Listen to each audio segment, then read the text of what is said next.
Howdy, everybody. Welcome back to Cause Before Symptom. I am your esteemed guest host, Urban Odyssey, back with you again tonight here in Ohio on the East Coast. It is Pi Day 314, Pi Day.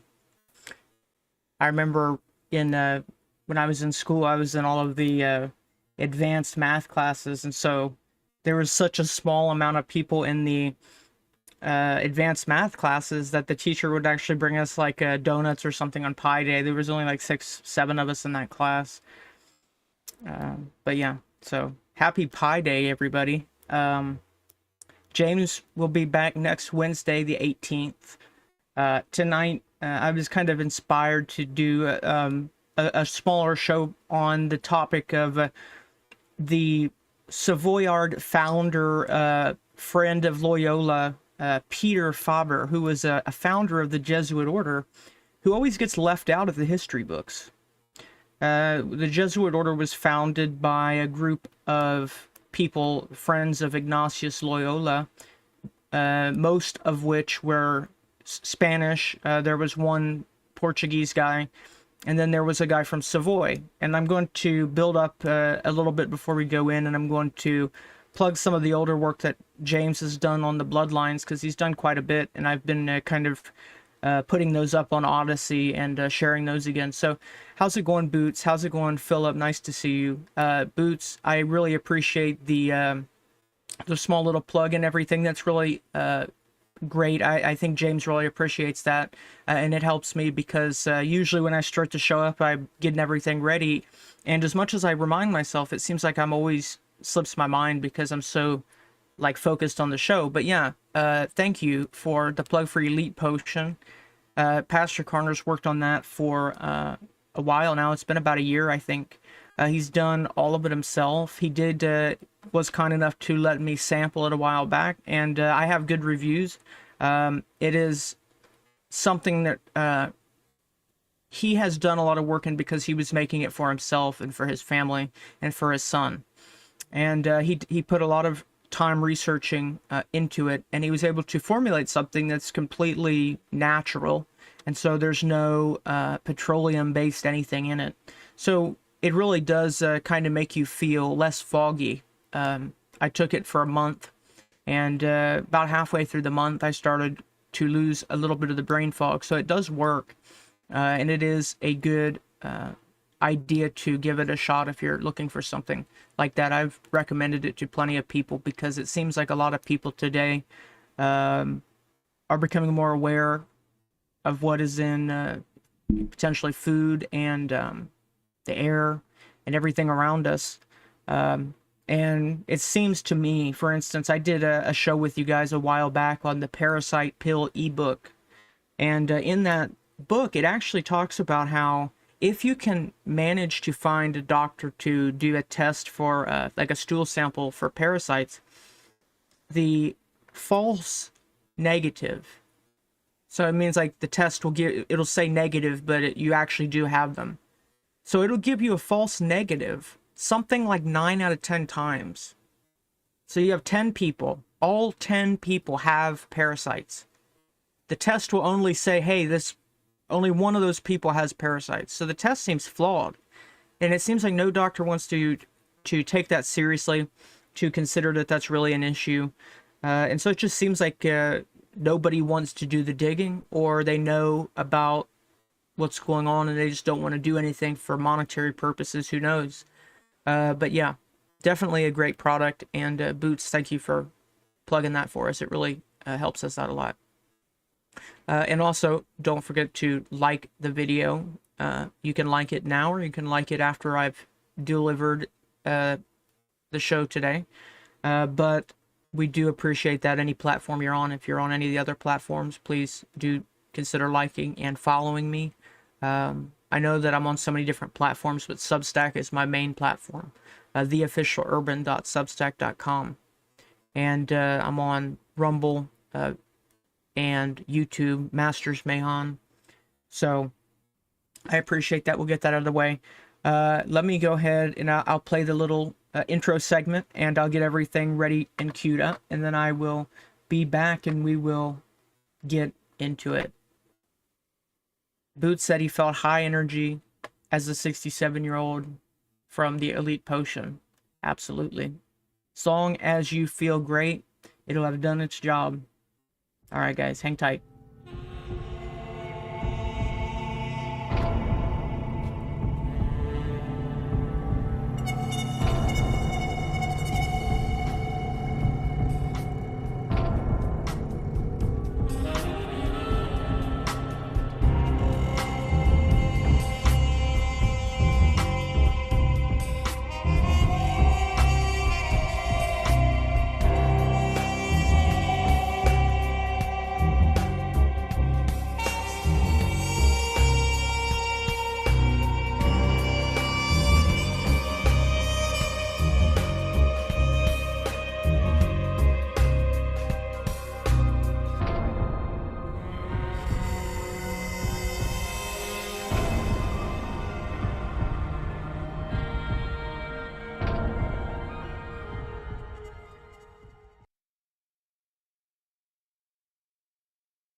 Get everything fixed up really quick, and then I will be back.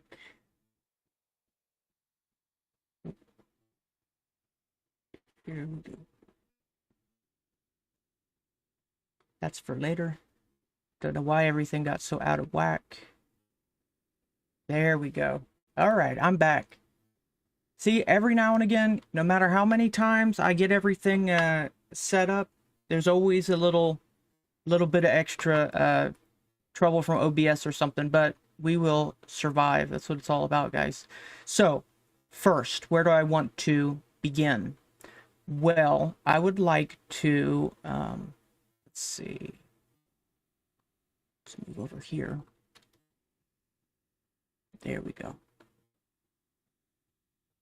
I would like to start with Karner's past work on the Bloodlines, because he has done a whole lot of work. And this was the end of 2024 that he did all of this work. And I've organized it here, and we're going to go through some of them briefly. And I'm not going to cover, this isn't going to be an in-depth here. I'm going to look more into specifically the Savoy background, because we're going to learn about who the Duchy of Savoy, what they were doing. Karner's talked about them as the Luxembourg and Savoys, and two are very intertwined. They were very close, but they are into banking, specifically banking. So on this page here, I've organized everything that I've got on Bloodlines in such a way that people can easily access it. So if you guys would like to access the videos that Karner's done, the link is already down in the description. If you look in the description in Rumble, it'll say James Karner's work on the Zoroastrian Bloodlines, and it's the Rumble playlist. Who said that 3/13/1993, he passed away from a heart attack at 33 years old doing a Navy 500-yard swim test. Makes me 33 years old, glad to be back from the peaceful darkness. It's interesting. It's very interesting to hear the people that I meet just as I go through life, people who have experienced that. I've had kind of run-ins with it, times that I think, maybe it's like shocks me that I didn't have something bad happen, but here I am. So I definitely can sort of empathize with how that feels. It's glad that you're here, or you wouldn't have been in the audience all of the times that I guest hosted the show. You've pretty much been here every night, as far as I remember. Yeah, so the work of Lauren Murray, and I think she might have passed away now, but she did this interview on the Jesuit Zoroastrian bloodlines, how they are anciently related to Persian Zoroastrians, which is interesting, and I admit there's a degree of The reason that this has renewed my interest is because of the Persian Zoroastrian heritage being now in the public eye with everything that's going on in Iran. Interestingly enough, what most people don't ever really think to know is that the word Iran, it means land of the Aryans. They don't talk about that very much, but there is a reason why Persia has been at the center of the world for a very long time, and why it has been pretty much the main conflict, I guess you could say, since the close of World War II. Either way, these are good pictures. You can see Fidel Castro. Laura Murray in the video above, she does mention that she found that Fidel Castro was related to Pope Paul III. There is a lot of resemblance in those photos there. I do believe that she is spot on. And it makes a lot of sense. And so that is a really good interview to check out. Maybe we will watch some clips from that shortly. The Venetians were the medieval bankers, for lack of a better word. They had a lot to do with the Byzantine Empire, the Welfs and the Ghibellines, those centered around Venetian bankers. And so then this is the map that Karner had made a while back for that series. Generally, he has found that there are two powers controlling the world because, you know, the duality. You have to have two sides. You can't go to a wrestling match. You can't watch a wrestling match if you don't have a guy in this corner and a guy in that corner. I mean, you could do like a tag team or something like that, but for the purpose of the metaphor, two powers, the West and the East. So he hypothesized that the West had been dominated by the Orsini clan, and the East, he's done quite a bit of research, which has been very useful on the Chinese connections to the Catholic Church, the Jesuits, and the Li bloodline, because a lot of people had not really known much about that bloodline, and he was able to connect it to the Dent, Fish, and Breakspear families. So these families are so connected. You have to understand that they are principalities, because by prince we mean princedom in this case. Now there are different connotations when you get into the language in the Bible. As a matter of fact, it says this kind of species, this kind, goes out by prayer and fasting. This kind of thing, referring to spirits that would be removed from the body by prayer and fasting. And so these principalities are not one entity. This isn't one thing, that was not one human, it's not one thing. It is a body incorporated. Let's put it that way. A body incorporated. It is something that comes and arises when you get a bunch of different people to give it form. You know, you might call it an egregor. That's a term for it, an egregor. Either way, principalities. These families are principalities, and the reason that they guard their blood, you know, they inbreed, and they think that their blood is special, their blood is divine. They believe that because supposedly there are approximately 13 divisions.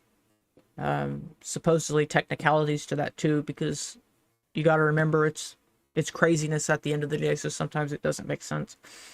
But it's seemingly down through the ages, hoarding gold, hoarding wealth, forming these foundations. For instance, I did a video based on the book Foundations, how tax-free foundations have been used to consolidate power. In that book, it mentions Henry Ford, and after he died, how they were able to use the Ford Foundation to isolate a chunk of their control of the company after forward, and the family had begun to die off.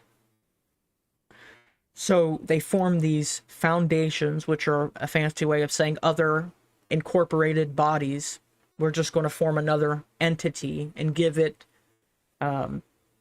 custodianship or trustee status over something.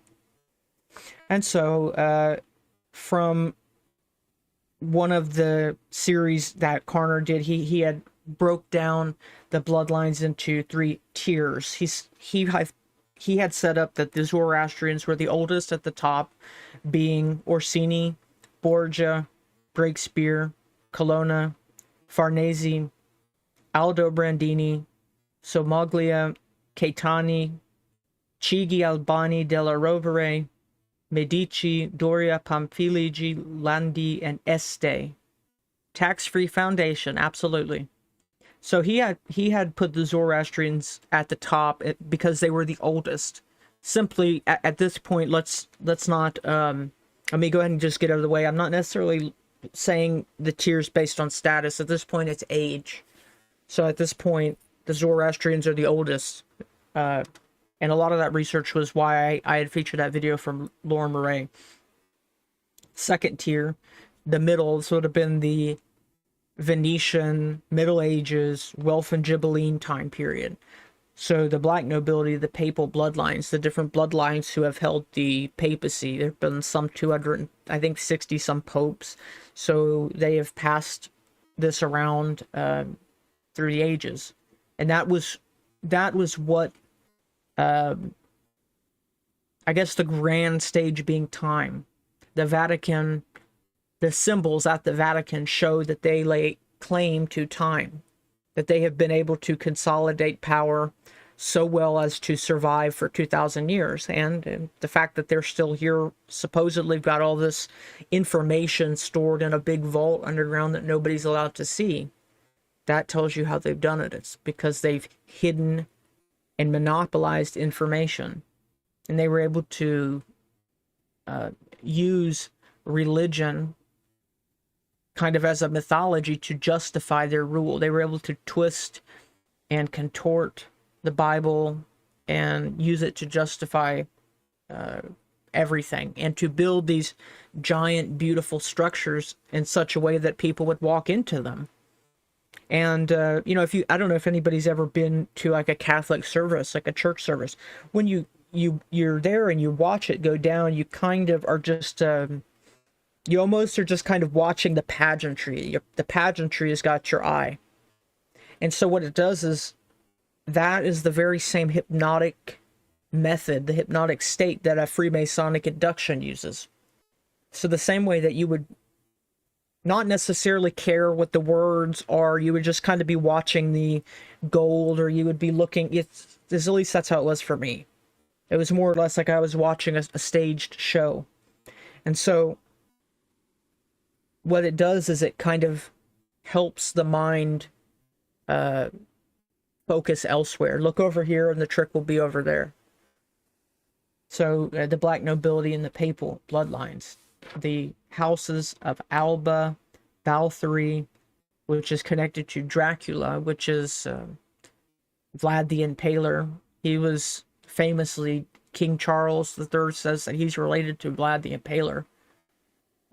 Bonaparte, Borromeo, Bourbon, the Dreyfus family, Habsburgs, which we saw above, the Guinness, Hennessy, Bailey families, the Marscotti, Ruspoli families, the Odess-Chalchi families, the Orange Nassau, the Cult of Venus, Osorio, the Pallavicini family, the Sacchetti, Doria, Goldman Sachs family, Savoy, Sforza, Torlonia, Borghese, Windsor, connected to Harp, Massimo, and Italian nobility families, all of which do very much exist today, but they don't have Wikipedia pages. You're not going to find them anywhere. They don't give interviews. They're not on YouTube. You'll be fine. You'll be lucky if you can find a picture of them. For instance, a couple months ago, when the government had shut down, some wealthy guy, part of the Mellon family had stepped in to just fund the military with private money. There's nothing wrong with that, but this guy's never had his guy's had his picture taken maybe 3 times in his whole life. People don't know who this guy is. He doesn't give interviews. So those are the people that you have to watch out for. I'm not necessarily saying that the people who we know about aren't doing bad things, but you know, the tried and true method is to have a puppet.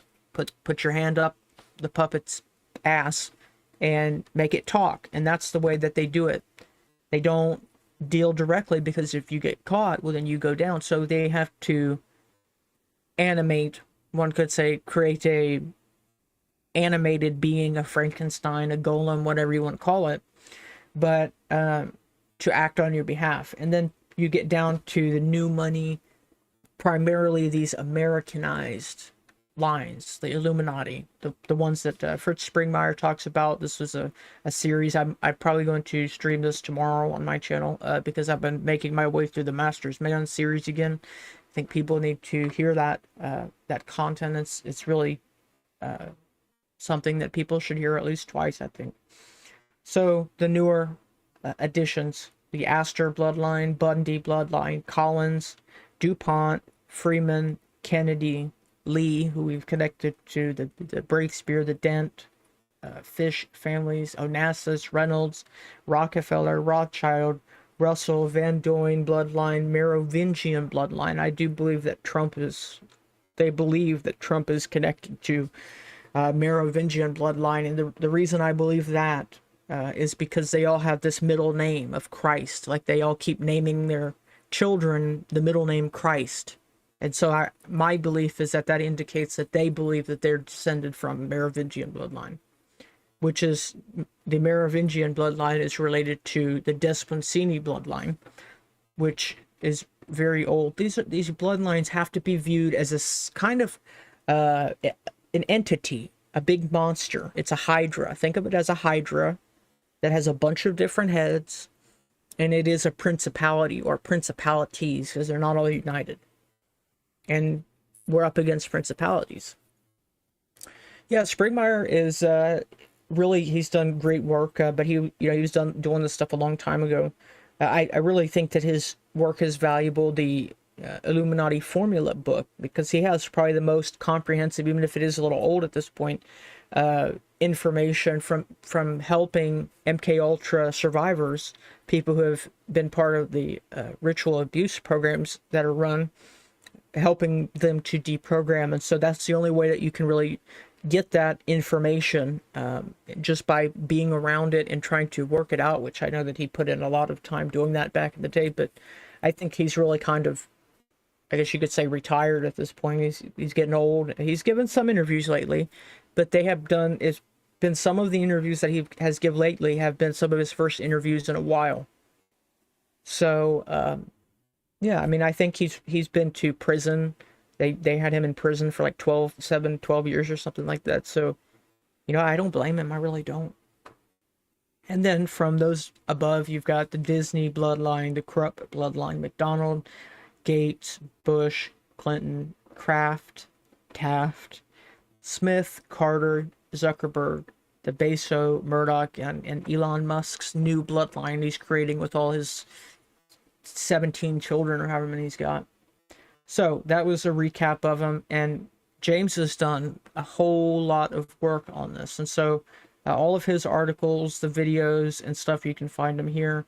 I'm trying to put these on as many platforms as I can, but he's covered them all in depth. He did this again at the end of 2024, I believe. And the one that I am particularly interested in today is going to be, let's see, the Luxembourg and Savoy bloodline. Let me see if I can find that really quick.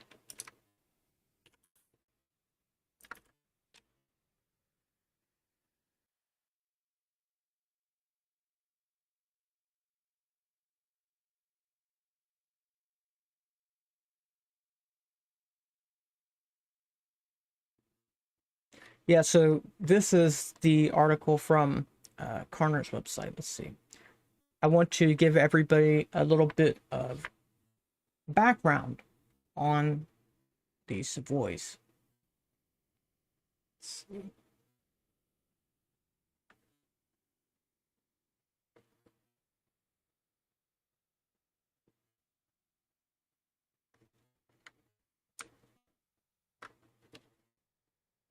Yeah, okay. So I'm going to read a bit of these bullet points, get through them, and then we will use that to talk about the long lost founder of the Jesuits that nobody talks about, and see why perhaps a bunch of Spaniards and Portuguese guys who were in the Alumbrados, the Illuminati before the Illuminati, why they would have had one guy from Savoy, a European royal family who the history books never talk about, who founded the Jesuits with them. So let me take a drink and then we'll get into it. Okay. The House of Savoy is a European royal family that ruled Italy from 1861 until the Italian Republic was established in 1946. More recent history, but if they were ruling in 1861 and 1946, and Loyola was dealing with them back in the 1500s, these people must have power, it sounds like. So the House of Savoy formed the region of Savoy, for people who are wondering. Origin: the House of Savoy originated in the Savoy region of Italy in the early 11th century. The dynasty's founder was Humbert the First, the white-handed,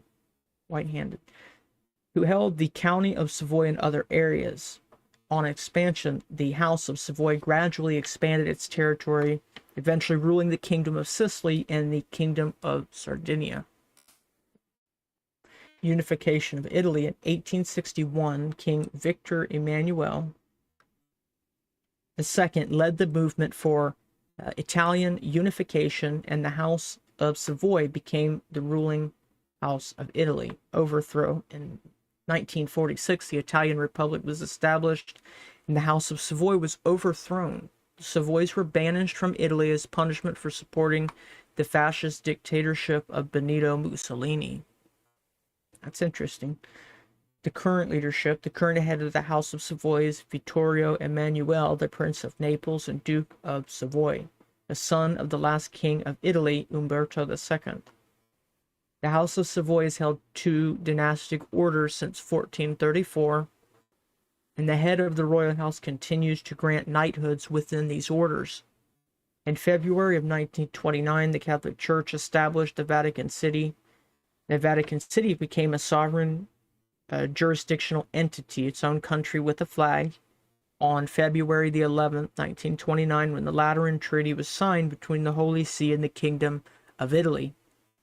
The treaty established the Vatican City as an independent state and granted Roman Catholicism special status in Italy, and they've since been given special status elsewhere, such as Jerusalem, the Holy Land, Israel.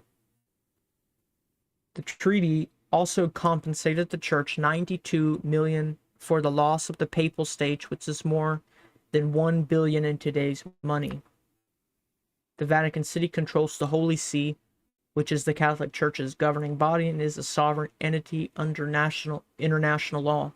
The Pope has supreme legislative, executive, and judicial power over the Holy See. The Pope exercises authority through the Roman Curia and the Papal Civil Service. This means the Pope is the president of the Vatican City. He does not appear to have any power over Italy or Germany, as they are now republics where the people own the country. The Holy See's revenue comes from the commercial investments, real estate management, self-generated services, and donations. They have the largest real estate holdings in the world because they've had all those beautiful cathedrals and stuff all over the world. We've heard rumors that London, the Vatican, and Washington, D.C. are all connected under a power grid of black nobility families, a Tri-City Power, which on the cover of the Aquarian Conspiracy, let me see if I can find it really quick. I've got it right here. The cover of the book, The Aquarian Conspiracy, has on it a symbol that speaks to that. Here it is, I found it. It's called the Triskelion symbol. And so the three city-states, perhaps, maybe just a guess, Let's see. Boots. Boots said that he's met the DuPonts in his 20s in San Diego and found out later from a so-called friend that it was an interview to be a sexual partner and for her husband and wife, like he was. Oh, wow. Yeah, they're into some wild stuff like that. Wow. They are, when you have so much, I guess, money and power, nothing will satisfy you anymore. So it's like, even if you want them to be, it's just like, it's novelty. It's not necessarily appealing. It's just novelty. It's like something you haven't seen before. Change it up. But yeah, and said that they told him I was too aggressive minded for them. Yeah, there you go. Probably saved you a lot of time and hassle and turmoil. So the three city states, it makes sense because those are very powerful entities and you don't hear anything about them. Nobody ever talks about what does it mean that the Washington, D.C. is a sovereign entity. Nobody ever talks about what happened, I think it was in 1871 or something like that, when it went from the United States for America to the United States of America. It was, in the original Constitution, it was the United States for America. Or, well, I've got my words twisted up now. Let me pull it up.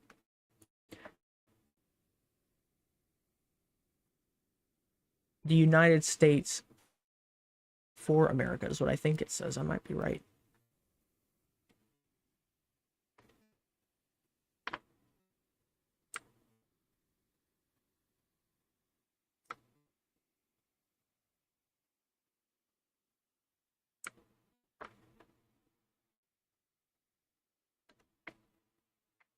You have to go and you have to look at the old documents. People, first and foremost, when people go and try to access these documents, there are they don't ever give you access to the actual source copies.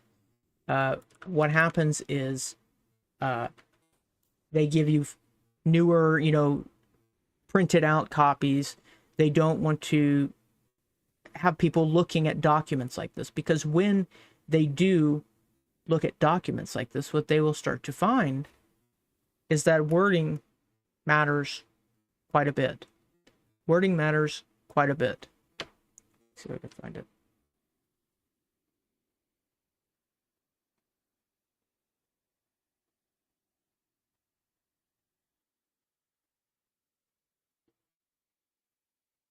Yeah, the Constitution for the United States of America. And so what happened was, in the DC Organic Act, when Washington, D.C. became its own sovereign entity, it was not the Constitution for the United States. It was the Constitution of the United States. What does Constitution for mean? Well, it means we're going to have this Constitution. It will be for the United States of America.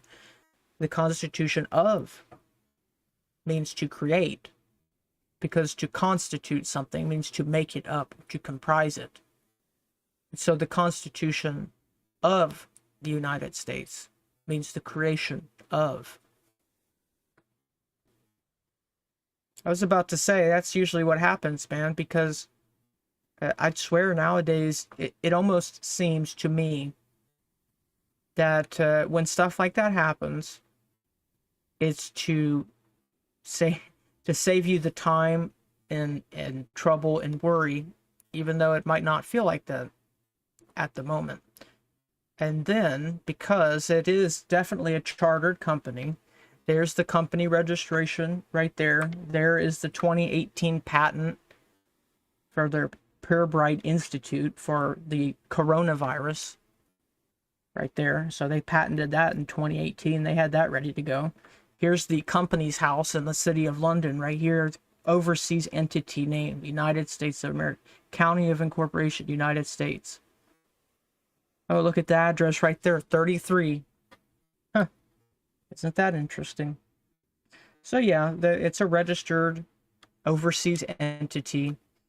But what happens is that people would approach that and they would say, okay, who cares that that one word is different? They don't quite understand that when you're, that's what I meant by the original copy. Like if you have a copy from 1850 of the Constitution, I would rather see the copy from 1850. I don't want to see a printout of the copy from 1850.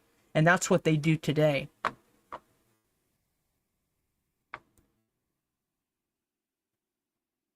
Let's see. So the Tri-City Power, it seems like there's definitely three major pillars of power there, no matter what. Probably a lot more nuance to it. Let's see. Going back to what Karner says, he says, since there are no more emperors or kings to bribe and or blackmail, whoever had the most money could persuade countries to do their will. I believe the new form of control became capitalism over a monarchy. And what Karner is saying here is he's talking about that whole animating somebody else to do your bidding for you. So instead of having to take the fall for your own crimes, you will just get somebody to act on your behalf, and then they can be disposed of once the crime is done, because that's what they did with JFK. That's what they did at the Butler, Pennsylvania rally. It's pretty much what they did with Charlie Kirk's guy, but it's like this is their strategy. As soon as they use somebody to do the job, and then they get rid of him. And in one of the documentaries, Everything is a Rich Man's Trick, it's an old Italian mafia trick. It's as old as the Sicilian hills, is what they say. They say they really think that you should have caught on by now, but nobody ever catches on. Okay, continuing on James's article, it says corporations started taking over the central banks and started influencing country politics or policies through loaning money to countries with high interest rates. History shows that the Dark Ages was definitely controlled by German lineage until the Italians took over with the Savoys. They were the last family to rule Italy in the Catholic Church until 1946. This year was pivotal for the coming Fourth Industrial Revolution. This was also the same year of the Babylon working ritual. Crowley and Jack Parsons and the Scientology guy, L. Ron Hubbard.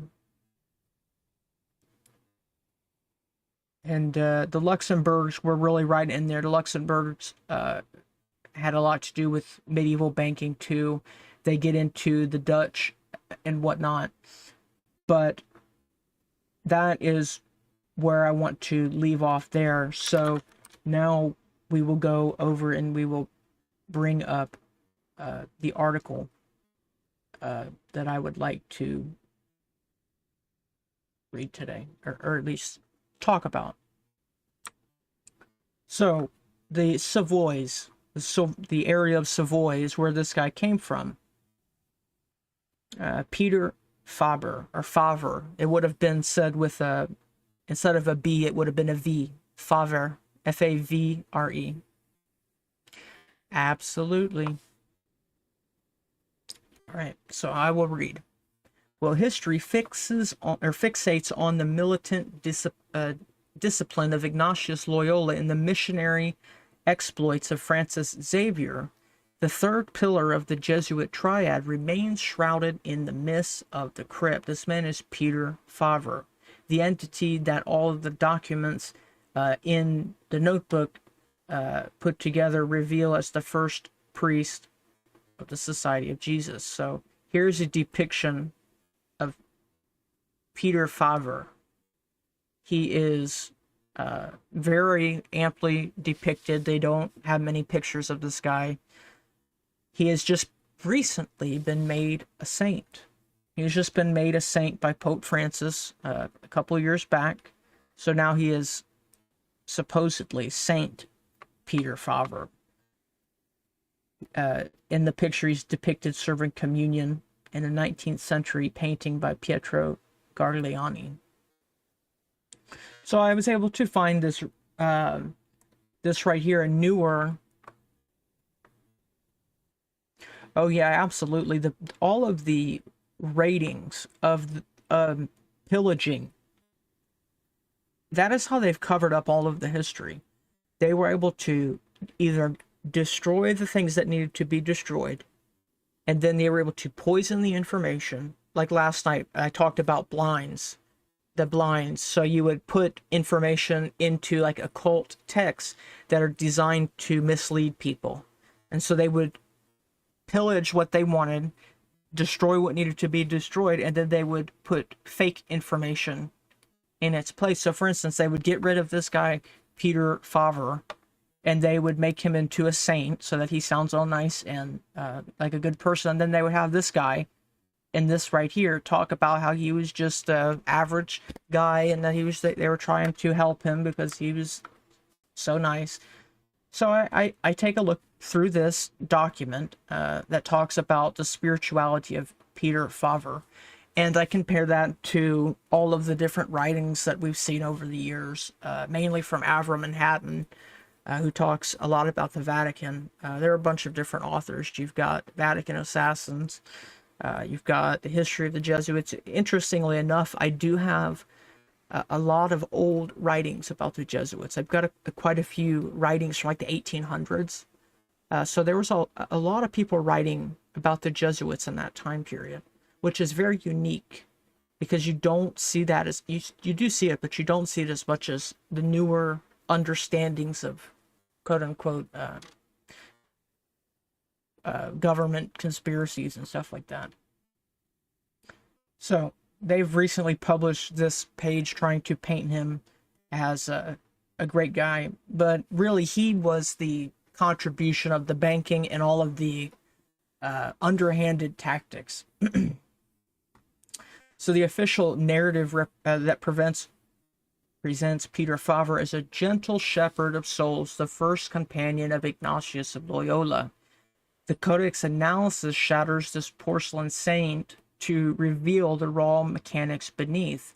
He was a psychologically compromised operative used by a master manipulator to infiltrate the courts of Europe and lay the groundwork for the Jesuit counter-offensive. So this is another depiction of him. It seems to be in the book. Be safe out there, buddy. Be safe, buddy. Nice to see you, though. Nice to have you tuning in, our Gerson. Psychological casualty, the vocation. A pious facade. Hagiographies depict a lively and devout boy from Savoy who at the age of 12 was so overcome with the Holy Spirit that he made a vow of perpetual chastity while tending cows. Okay. So the truth is that Faber was a study in mental instability. He's a crazy person long before he met Loyola. He suffered from severe depression and anxiety, plagued by scruples and inner discord. He possessed an inclination to observe the failures of others and to condemn them, a trait that would later serve him well in the art of espionage. He was not a rock. He was a heap of sand waiting for a mold. Grooming the first asset, the facade. In Paris, Faber met Ignatius Loyola. They founded the order in France. That's an interesting side note. In doing the research on this, I discovered that they had assembled their group of about 7 different people. Loyola was kind of the master. Then you have Faber. You have, I think, 3 other Spanish guys, and then you have a Portuguese guy. And they go to France at the holy site of Saint-Denis, and they found the order and take their initial vows in France. And so it is very interesting to me that they chose to do it there. In Paris, they met in basically a college or like a university, all of them. So Faber met Ignatius, who became his teacher in matters of spirit, cult leader, guru, basically, is what he's saying. He became his guru, stabilizing his life and leading him to God. The truth being, Ignatius of Loyola, ever the soldier strategist, identified Faber's psychological fragility. While the aristocratic Francis Xavier initially ridiculed Ignatius' fanatical spiritual priesthood, warrior monks basically, the malleable Faber was easily conquered. Ignatius stabilized Faber not to heal him but to weaponize him, taught Faber the rules for the discernment of spirits, effectively rewriting his internal operating system to align with the society's objectives. Faber became the first proselyte, a proof of concept that a human soul could be totally annexed by the order. The mission to infiltrate Germany. Oh wow, what did we just read on Karner's page? That they ruled the Middle Ages? That they had a lot of power around that time? Interesting. So the Pope sent Faber to Germany to quote-unquote revive the faith, to preach and give spiritual exercises to the wavering. What really happened there? Faber was deployed as an intelligence asset. His orders from Ignatius were explicit, sounding the general condition of Germany and spying as well into the innermost thoughts of the people. One interesting account that there is from a text that describes a priest's experience. He goes into this room and he finds just all these books. It's like a room and there's so many books around him. And the books are diaries filled with people's details. They had been spying on people and keeping records on the life of all these people in their town. So that was what it was. They would deploy a unit of Jesuits there and they would go and they would set up a spy ring. And this is how intelligence was created. This is where the topic or the concept of an intelligence agency comes from. It comes from the Jesuits. I mean, the Catholic Church, one could argue too, because it was the confessional, this idea that we could have a priest in every town who you would tell your deepest, darkest secrets to. And then that would all make it back to Rome, and that could be used to set up an Epstein ring in the medieval times. I might have a short little video here on it. If I do, I will play it for you. Because, yeah, let me see how long it is. Yeah, it's about 2 minutes. Okay, let me play this short little video for you because it's about that I just talked about. I'll have to update the links and stuff with this playlist. But this guy, David Daniels, does a whole short reading of this, but this is a 2-minute clip from that and he talks about it a little bit. So let me go ahead and play that and I'm going to take a drink real quick.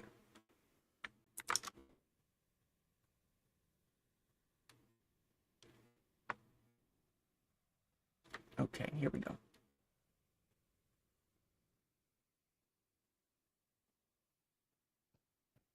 19-year-old Jacopo Leone was in a bind. He was a newly entered novice in the House of First Probation, seeing if he had the right stuff to be a Jesuit at the Jesuit monastery at Chieri, Turin, Italy. He'd been encouraged to ask the rector for permission to walk outside in the garden in that beautiful September. Having entered the rector's strangely open apartment, he found books to his heart's delight, especially in a small side room that he called a closet. But he was fascinated and later horrified to find out that the Jesuits had kept close tabs on him using symbolic language and kept it all in a book. But that wasn't all. Upon further investigation, he found another book which showed that everyone in the community was neatly summarized and even psychoanalyzed before the days of Freud and listed alphabetically. Any newly arrived Jesuits to the community could, within a few hours of reading this book, know the private lives of anyone he encountered, and especially those who came to him for confessions or counsel. Some would think they had the spirit of prophecy. Here's what Jacopo said happened next. Quote, I was, meanwhile, disposed to make further and bolder researches. The book which I next opened was a register of revenues, acquisitions, and expenses. And my feverish impatience, I soon quitted it for another entitled Enemies of the Society. At this moment, I was interrupted by a noise which I heard, and scarcely had I time to replace the volumes I had disturbed when I distinguished the sound of numerous approaching footsteps, as if several persons were about to enter the apartment. Then only I began to feel the danger of my presence in the closet. Until then, I had been wholly absorbed and hurried along, as it were, by a whirlwind. But the discoveries I've related proved to be but the prologue to a drama infinitely more serious, and which I'm about to relate. Hi, I'm David Daniels from Chick Publications. Yeah, guys, fill up on that. It's much better. Definitely one of those things where, like, if I was to push it and keep going and not give myself a break, it would go out on me. But as long as I'm able to, once it starts to get sore and I'm able to rest a little bit, it'll be okay.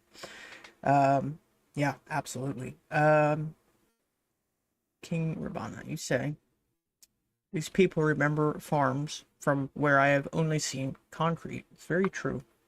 That, and especially the fact that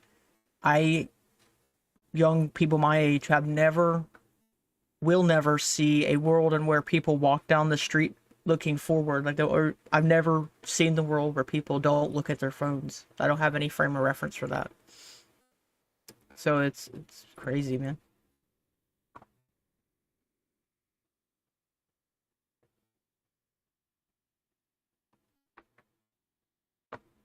Okay, let's carry on. So yes, they had a huge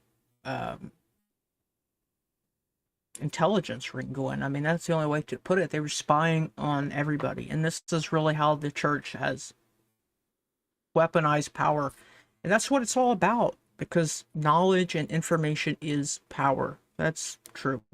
And so you get information on everybody in the town, know who everybody in the town is, know what their sins are, what makes them tick, and what they come to confession about, and what's on their mind. And that is how they have brought down royalty, because of shame and fear. Remember, fear is faith in the inversely satanic dark side. You have faith on the good, positive side, then you have fear on the other side.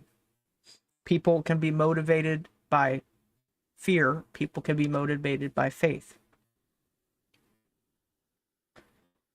Yeah, okay, so they targeted elites primarily, that and the elderly. They would target people who had a lot of money or property and didn't have anybody to give it to. They still do that today, but they would target people like that. They would be friendly, and they would make sure that they signed everything over to them. That's how they got all that money. Targeting elites, he didn't waste time on rabble. Targeted the influencers of the day, the court chaplains, bishops, and electors, that meaning of the Holy Roman Emperor. The electors in Worms, Regensburg, and Speyer. The method they used is spiritual exercises, which I have covered with you guys before in a show a while back. The spiritual exercises are basically their spy master book. It's basically the first intelligence tactics. Maybe we'll talk about that in a future episode. Use the spiritual exercises as a psychological tool to break down the resistance of undecided princes and clerics, binding them to the Jesuit cause. Sorry, not the spiritual exercises. They're secret instructions in the spiritual exercises. The spiritual exercises were Ignatius Loyola's spiritual meditations. I've covered those with you guys too. Basically, they would bring their candidates in. They would put them in isolation to reflect, and they have to get closer to God and reflect. So just stay in this little room, and you can't come out, and it'll be dark in there, and all you do is talk to God. And so they would do that for a week, and then once the guy was just so stuck in a dark room for a week and he's almost gone crazy, then they would bring him out and they would start to indoctrinate him. Then they would start to tell him that all those people out there are devil worshippers and that they're going to kill you if you don't kill them. That's how the spiritual exercises worked, and it created the warrior monks. they became warrior monks. They would go around with Templar tattoos and doing Freemason handshakes like Hegseth. And that's the other video that I'll show you, because they caught him doing a little Freemason handshake, so let's bring that up for you. I think this might be it. Let me make sure.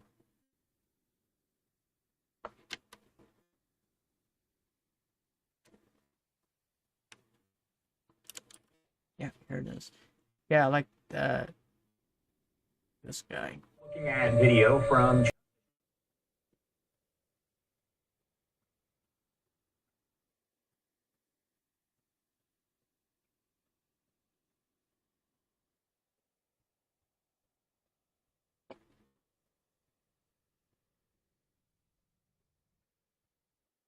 There he goes, right there. Mason handshake. So, basically like that. That's exactly what you would have seen Jesuits doing. They would have been exactly the same thing, telling their people, hey, you're going to do this, and it's going to start Armageddon, and doesn't matter, they are the bad guys, and if you don't get them first, they're going to do it to you. It's the same story. Same story all these years later. Blind obedience. How's it going? Nice to see you. Welcome, Don. Faber is praised for his exemplary obedience, traveling incessantly across Europe at the whim of the Pope and Ignatius, never resting until his premature death. The truth, Faber was the prototype for the Jesuit zombie, their term, Perinde ac Cadaver, which means like a corpse. Basically, like a corpse, it means you're dead, and so we will speak for you. We will tell you what to think. You don't have to do anything but do what we say. Yeah, man, it's like there's obviously something missing from that time, because it was not necessarily, yes, things looked better. Like, don't get me wrong, things definitely looked better, but it was just like the ideas were more centered on people. You know, like that people live here and people need something to do.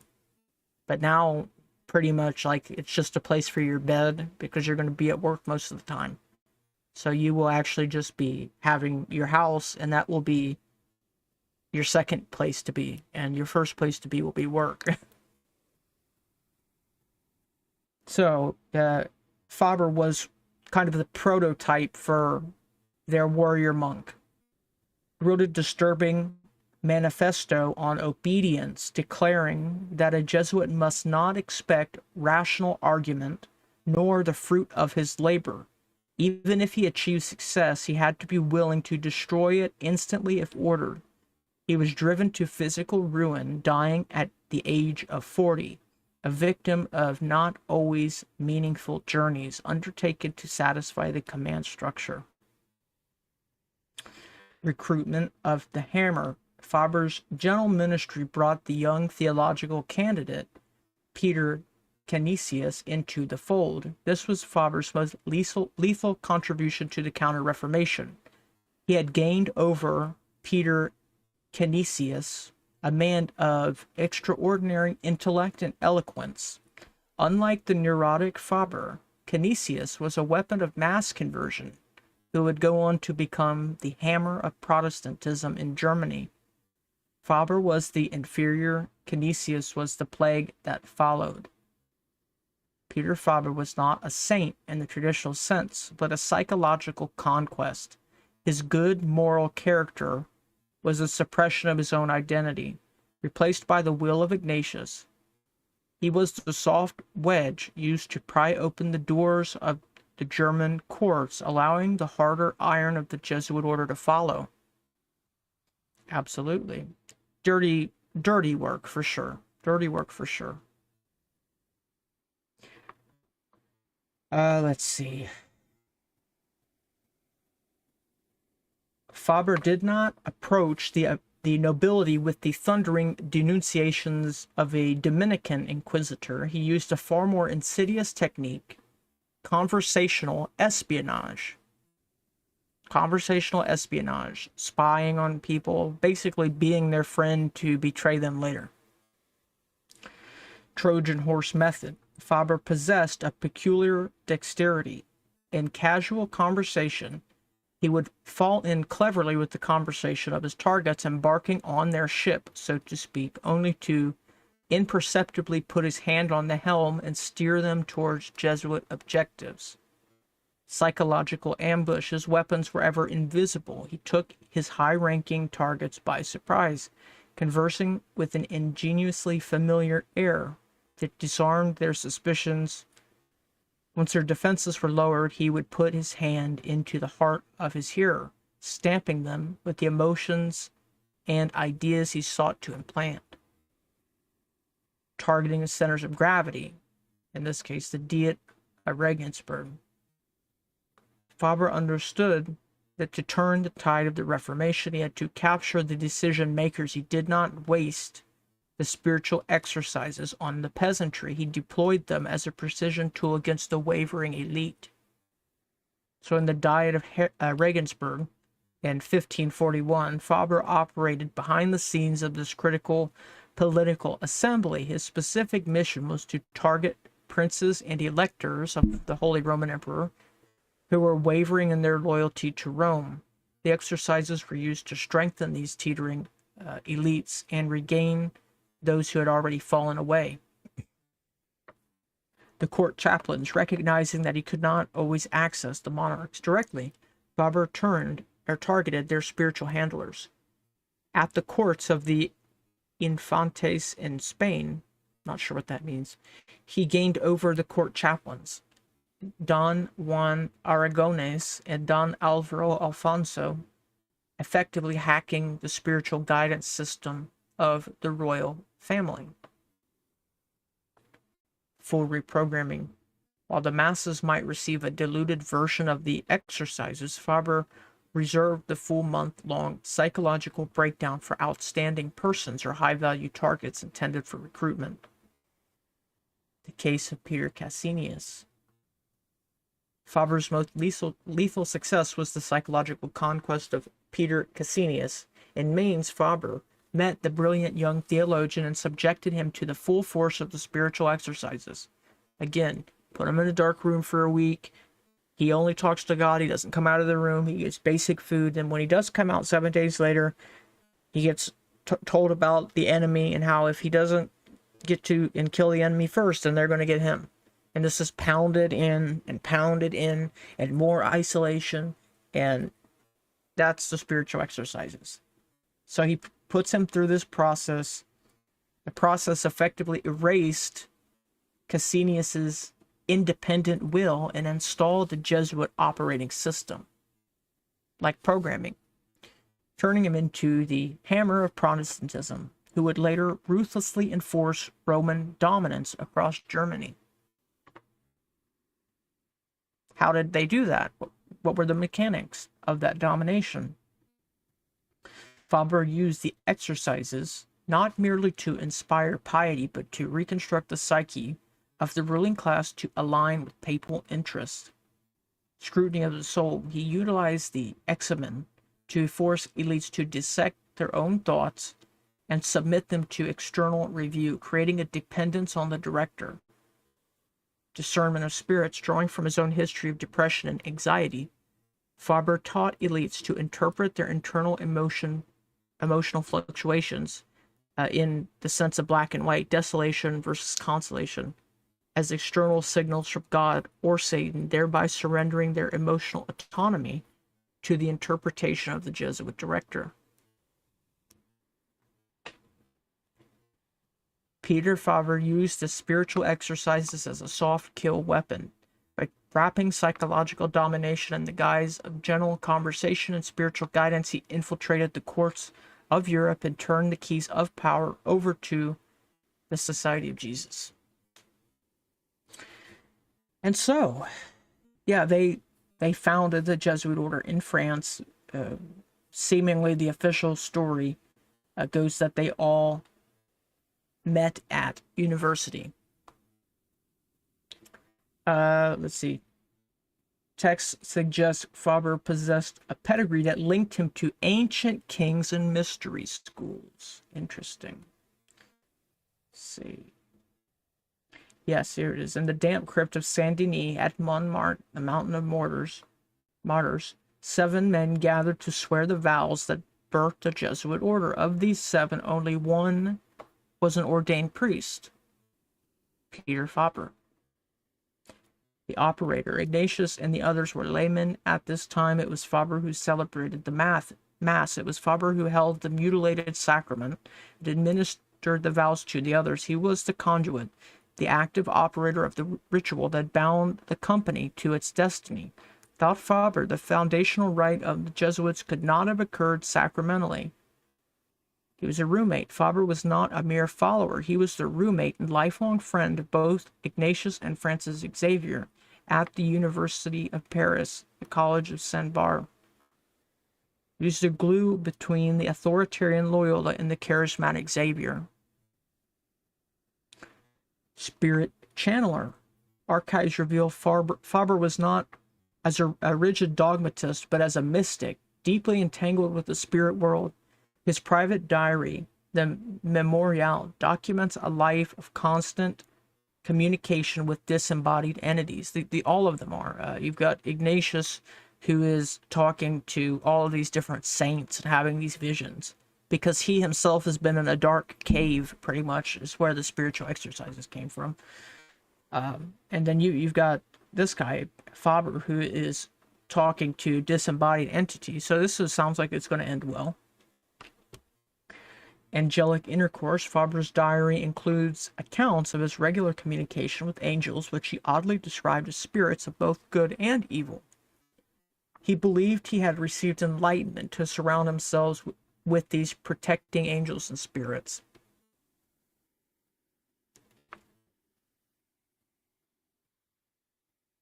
It says, so the Jesuits were founded in France. My question last night was, I don't know if you typed more than that, but it cut off. I don't know what your question is. Pretty much, yeah, they were founded. They put it this way. They had mixed heritage, but they did actually like put the whole thing together in France. Physically, yes. That's a very hidden fact. They don't talk about that a lot. Part of the reason I want to do this tonight. Let's see. Gnostic connection. Codex suggests that the entities Faber addressed, angels, guardian angels, holy souls, and the incarnate Jesus, were part of a Gnostic framework. The analysis suggests Faber was communicating with interdimensional entities, fallen angels or demons, in a manner similar to the Mary apparition that guided Ignatius. Cult of the Dead. Put it this way. This is a very important point. The cult of the dead. The souls of the damned. It is the same thing as Perinde at Cadaver. Because if you are not, if you don't have boundaries, if you don't have healthy boundaries, then you're not an individual. If you don't have walls that separate, like if you don't have walls, like your skin, walls, boundaries, things won't stay in, meaning you're not an individual.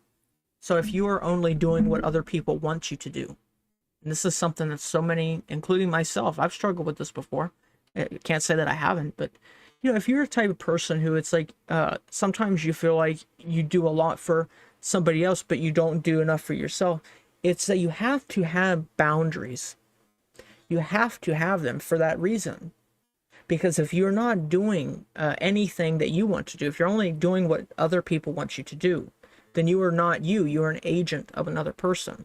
And so you are like a cadaver. You're already dead.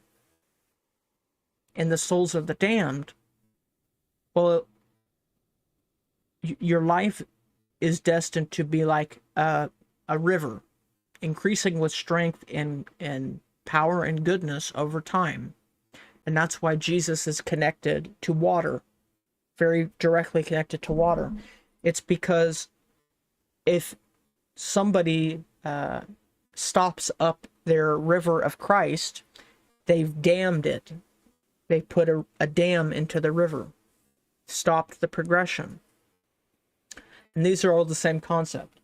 If you are acting on behalf of somebody else, doing what the other people, somebody else wants you to do, and you're not acting for yourself.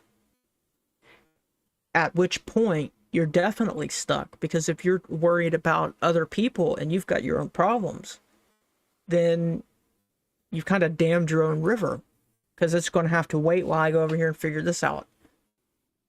And that's, in I guess in a way you could argue that they're really dead that way. Cult of the dead.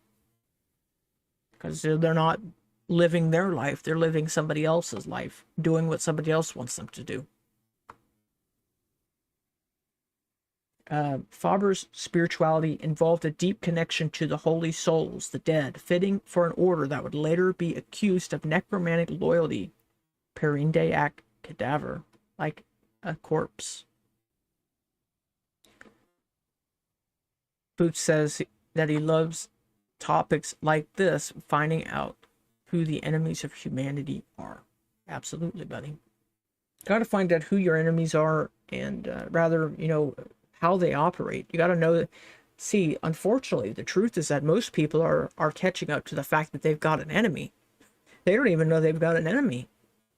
But the ancient charm of the evil eye, they've had this charm called the evil eye, and it's been around forever. It is like a universal symbol, almost, at this point.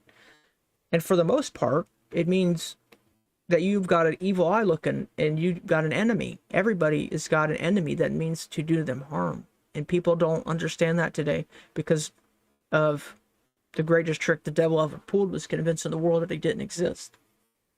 That, and bringing hypnosis out into the realm of bringing out from the occult, where it started as mesmerism, into the open. And then the third being to introduce Darwinism to the world, to invalidate the Bible in people's eyes. Because if people were led to believe in Darwinism, then they could justify murder, because it's the survival of the fittest. And people have used quite a bit of times used Darwin's theories to justify things. And it would invalidate the whole story of the Bible if they accepted Darwinism. And so those three things put together, convincing the world that Satan and demons and fallen angels don't exist, that's one. Two is bringing what was previously an occult, hidden animal magnetism, mesmerism, bringing that out into the open, such as Hollywood, music, influencers, and using that to control people's thoughts. And finally, they believed it would be the means by which they destroy the Bible without burning it, is by introducing Darwinism to the world. That was Darwinism. By introducing Darwinism, it would invalidate the whole story of the Bible in people's eyes, because in accepting it, in the rationale, what it would do is it would force you to have a contradiction in the mind. Which one is right? I don't know which one it is, and that is the poison.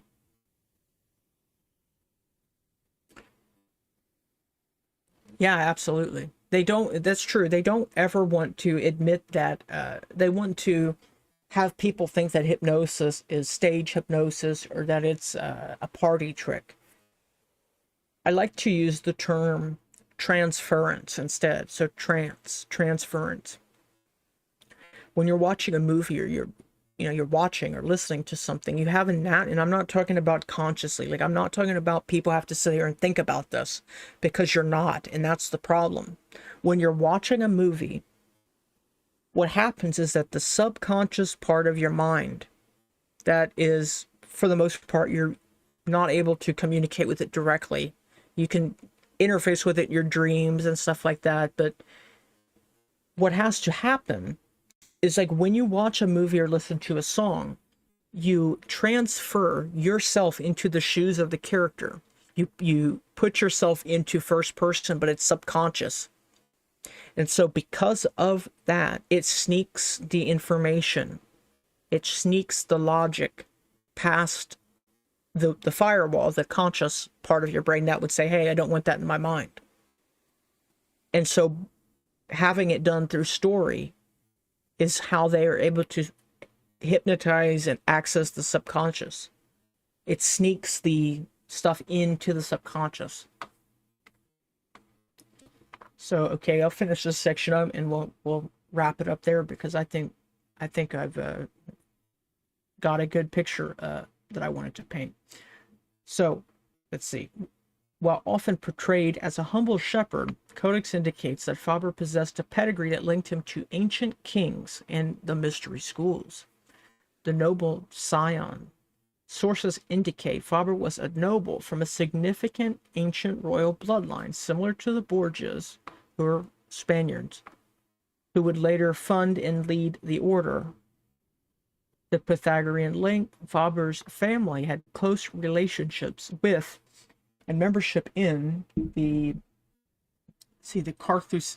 Carthusian priors and the Calabrian monks, groups closely related to the Pythagoras mystery. This suggests that Faber was a bridge between the Jesuit order and the ancient pre-Christian mystery schools of southern Italy. That's the missing link they don't want anybody to find. The forgotten architect. Why is he almost never mentioned? Because he was the esoteric heart of the order, while Ignatius was the exoteric face. He was one of the first recruits, if not the first, of the disciples to be fascinated.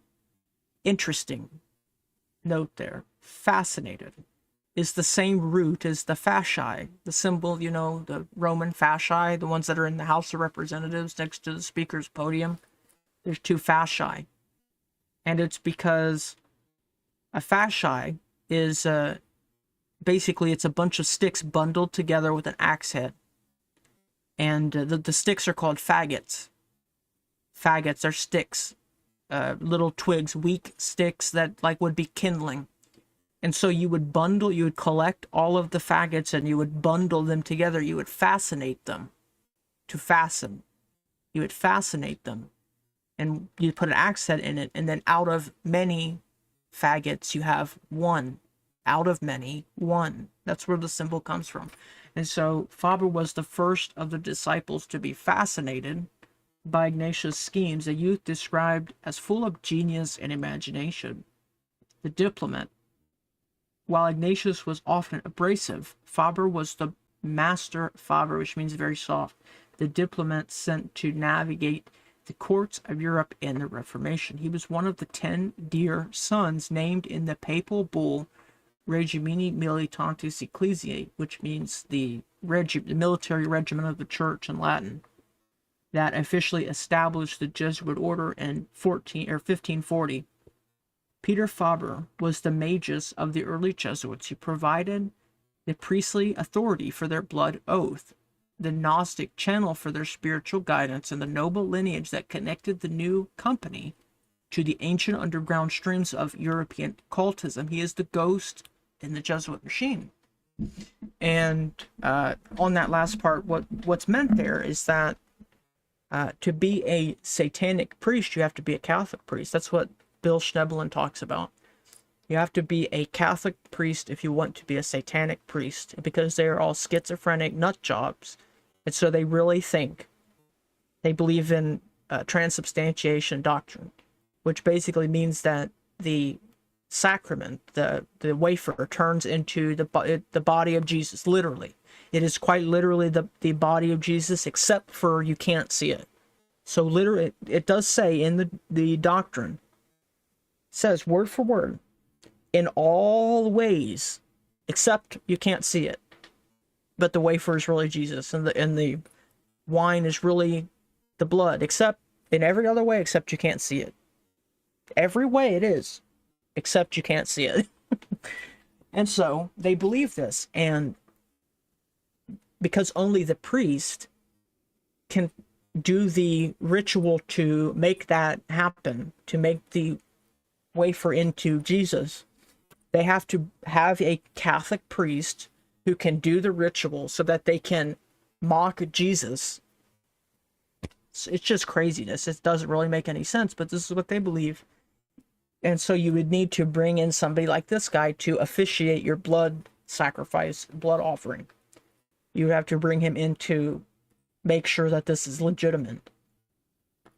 Like changes anything. And like these, you have to, like, people, I get it. You hear it and it doesn't really make sense, but that's just how crazy these people have gotten.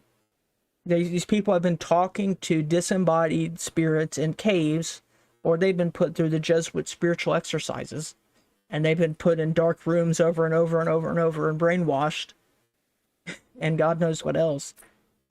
And so they've gotten so crazy that they really think that they need some priest to come in and make the blood sacrifice legitimate. All I can tell you here is that these people are nut job crazy people. And so when you hear this weird logic that's like, that doesn't make sense, why would they do that? It doesn't matter. They just think that they have to do it. They think that they're going to build a master computer that will spy on everybody, and everybody will just be, okay, yeah, this will make the world great. And they really genuinely, they're getting now offended. Why are people liking AI? We're kind of offended. They banned the word on microslop. That was hilarious. They banned the word microslop. Why are people liking AI? It's because they really think that their shit don't stink. They do. They believe it with every bit. You're sweet. Is that a text? I'll have to check that out. So when I came out of the peaceful darkness, I never knew I was a Catholic. I didn't want anything to do it. Yeah. It's like, I would really like to hear some rationale behind it. And I've heard better people or like try to describe it, but it's like a lot of people don't really have they couldn't articulate all the way. Like, what is it? Like, do you know that this is, like, do you think it's legitimate or don't you? And then if they do, why are you there? And if they don't, you need to wake up. It's hard. Oh, really? I'll have to check that out.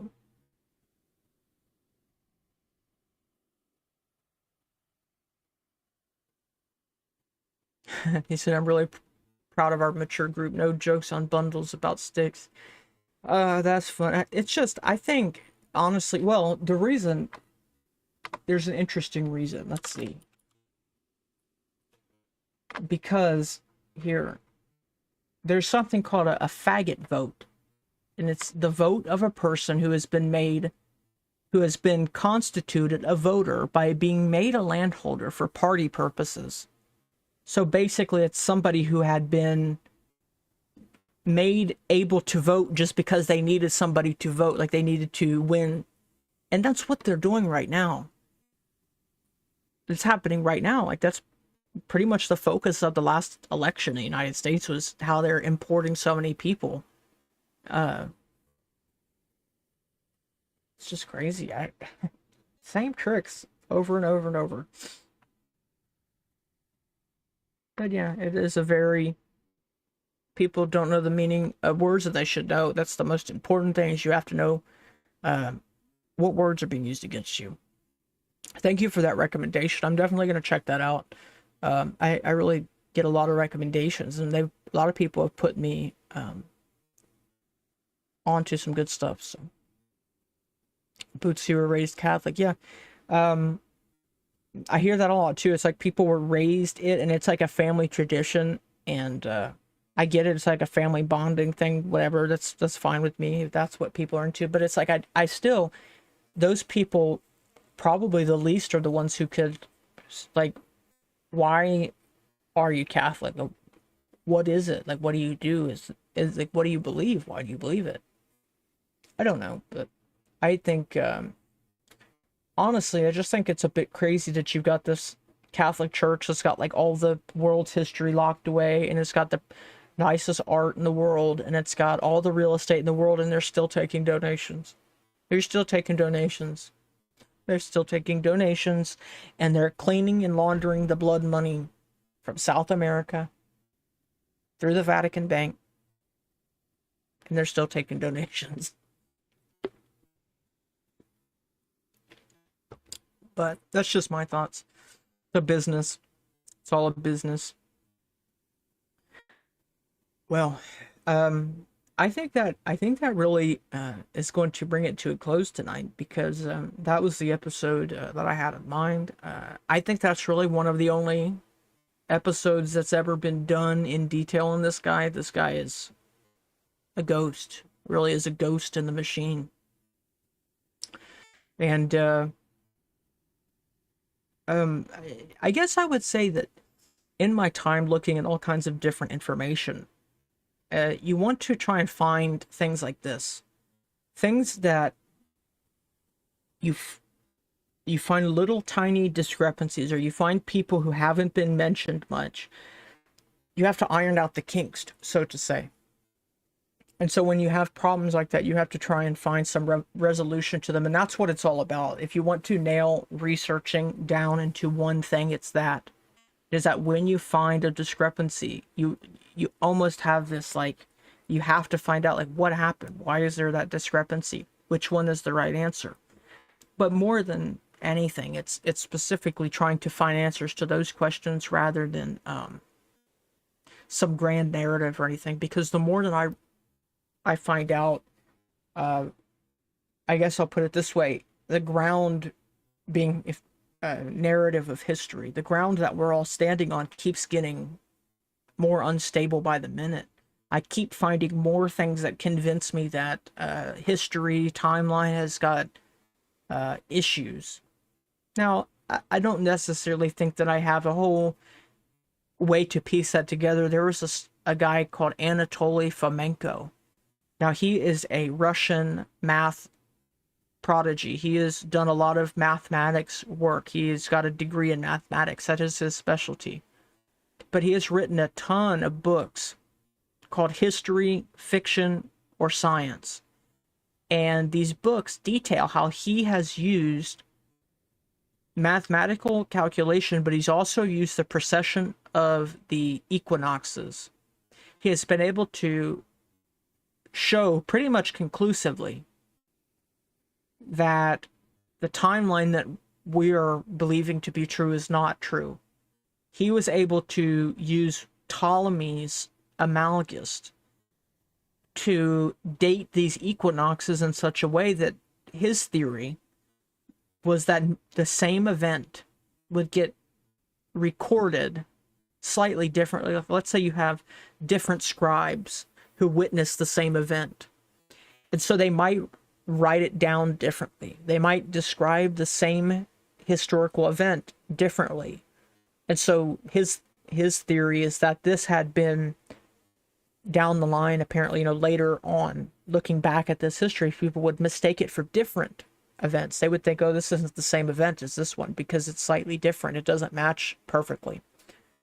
And so his theory is that this has happened so much it has added error. Basically, you could say error, ghost time into the machine.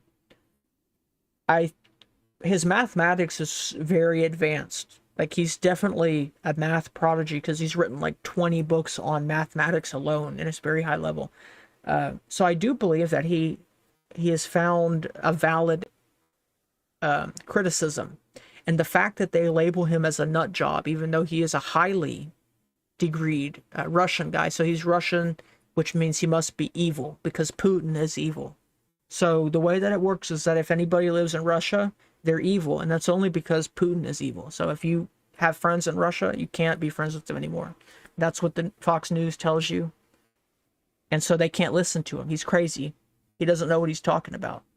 He doesn't know anything about time. That's not, we're not being told the truth about history. Even though he's got 20 doctorates in math, and he's written 30 papers about math, and he's got 20 books that he's published on this series. They tell people that he's crazy. Don't listen to that guy. And so that makes me want to listen to the guy. So,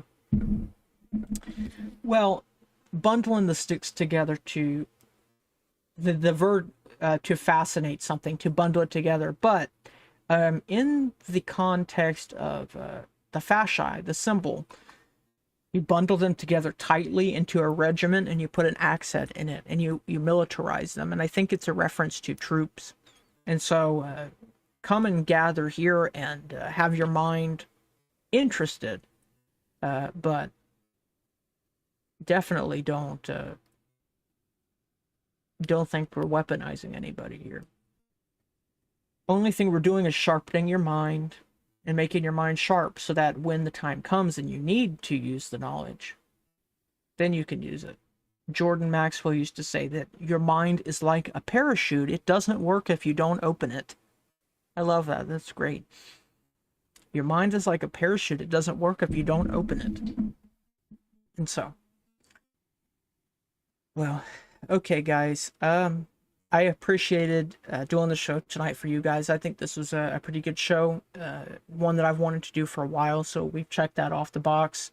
If you guys haven't, please like the video, subscribe to whatever platform you're on, channel that you're watching this on, and share the video with anybody who's interested in this type of stuff, if you have friends who are interested in this type of stuff. And oh, check out the links in the description. The series that Karner did and his books that he's authored, they're all available on his website. You can get all that in the links in the description. I will be back with you guys again tomorrow, guys. See you in the next one. Have a good night, guys. Bye.